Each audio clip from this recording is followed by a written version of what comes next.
પશ્ચિમ બંગાળ, આસામ અને પંડિચેરીમાં ભારતીય જનતા પાર્ટીના શાનદાર દેખાવ અને ભવ્ય વિજયને હર્ષોલ્લાસ સાથે ઉજવવા માટે આજે સુરત મહાનગર ભારતીય જનતા પાર્ટી દ્વારા એક ભવ્ય કાર્યક્રમનું આયોજન કરવામાં આવ્યું હતું.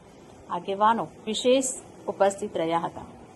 બાસુ અધિકારી, વિકાસ પ્રધાન, સદાનંદ રાઉત, મિલ્ટન ડે અને બંગાળી સમાજના લોકોની વિશેષ ઉપસ્થિતિમાં આ ઉજવણી કરવામાં આવી હતી. આ તકે કાર્યકરો દ્વારા ફટાકડા ફોડી, આતિશબાજી કરી, ઢોલ નગારા સાથે જાલમોરી ખવડાવી, બંગાળની પ્રખ્યાત મીઠાઈ રસગુલ્લા ખવડાવી, મોડા મીઠા કરીને જીતનો ઉત્સવ ઉજવવામાં આવ્યો હતો.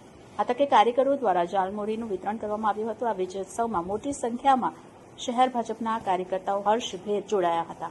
આજે બંગાળમાં ભારતીય જનતા પાર્ટીનો ભવ્ય વિજય થયો છે. 10 વર્ષ પહેલા 3 સીટ ધરાવતી પાર્ટી આજે 2/3 મેજોરિટી સાથે બંગાળની અંદર સરકાર બનાવવા જઈ રહી છે. એના ઉત્સાહમાં આપ જોઈ રહ્યા છો કે હજારો કાર્યકર્તાઓ પૂરા ભારત વર્ષમાં, ગુજરાતમાં અને સુરતમાં એમના ઉત્સાહ મનાવી રહ્યા છે. એમને ઝાડમૂળી ખાઈ છે, સંદેશ ખાઈ છે, રસગુલ્લા ખાય છે અને બંગાળી સ્વીટો આજે માર્કેટમાં અમે જ્યાં તપાસ કરી છે ત્યાં ઘટવા માંડી છે. સુરત શહેરની અંદર લોકોનો અનેરો ઉત્સાહ આપ જોઈ રહ્યા છો. માનનીય નરેન્દ્ર મોદી સાહેબ, માનનીય અમિત શાહ સાહેબ જે પ્રકારે ભાંગલની અંદર, કેલકટાની અંદર અને કલકત્તાની આજુબાજુના ગ્રામ્ય વિસ્તારોની અંદર છેલ્લા 15 વર્ષથી જે પ્રકારનો આતંક એ તૃણમૂળ કોંગ્રેસ કરી રહી હતી એનો આજે સફાયો થયો છે. ત્યાં પણ એક નવા રાજ્યની શરૂઆત થશે, એક સંસ્કૃતિની શરૂઆત થશે, એક વિકાસની શરૂઆત થશે અને એના માટે આજે પણ સુરતથી અમે 19 અને 26 તારીખે 2 ટ્રેનો સુરતથી મોકલવામાં આવી હતી. બંગાળના જે કાર્યકર્તાઓ